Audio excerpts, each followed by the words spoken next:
Mais nous, on est la branche famille, donc 85 milliards de prestations versées tous les ans.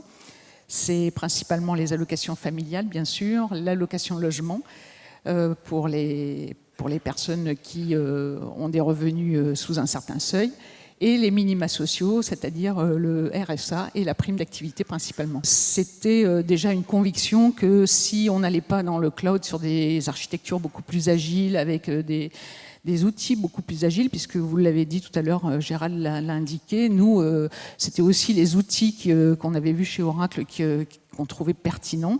Donc ces outils, on pensait, enfin moi j'avais la conviction que ça répondait à nos besoins et que ça permettait notamment de faire du calcul en ligne pour donner immédiatement une indication sur la prestation. Donc le directeur général nous a soutenus vraiment de façon très proactive. Il a été là dans tous les comités de projet.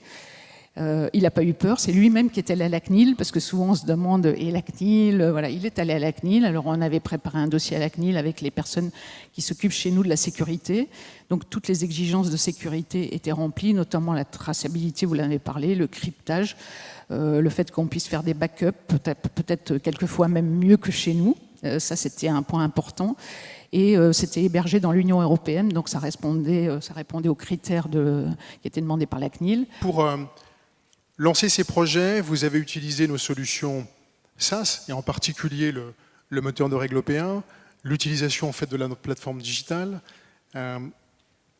Pourquoi, une question qu'on peut se poser, c'est pourquoi avoir choisi Oracle ? Alors pourquoi avoir choisi Oracle ? Ce n'était pas un choix naturel pour nous, parce que comme je l'ai dit, on avait très peu de compétences Oracle. En fait, on a essayé le moteur de règles, on l'a comparé avec d'autres moteurs de règles, et pour nous, c'était vraiment celui qui était le plus efficient. Le fait qu'il soit disponible dans le cloud très rapidement, immédiatement, je l'ai expliqué, pour moi c'était indispensable. Peut-être la deuxième chose, c'est de dire qu'on a eu de la chance, outre le partenariat avec Accenture, d'avoir des experts de chez Oracle qui sont venus nous accompagner. Nous, on développe des API et on veut vraiment les mettre à disposition dans le cadre de l'État plateforme. Pour nous, c'est important.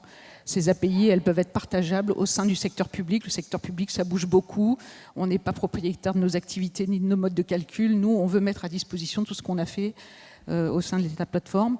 La deuxième chose, c'est qu'on a de plus en plus de contraintes de productivité. Donc, on va essayer des chatbots et on va aussi essayer des outils d'intelligence artificielle pour aider nos techniciens, parce qu'on sait que c'est de plus en plus compliqué leur métier, puisque une grosse partie maintenant des cas simples sont automatisés et qu'il faudra des outils sur l'intelligence, qui pourraient être accompagnant l'intelligence artificielle qui accompagnerait nos techniciens.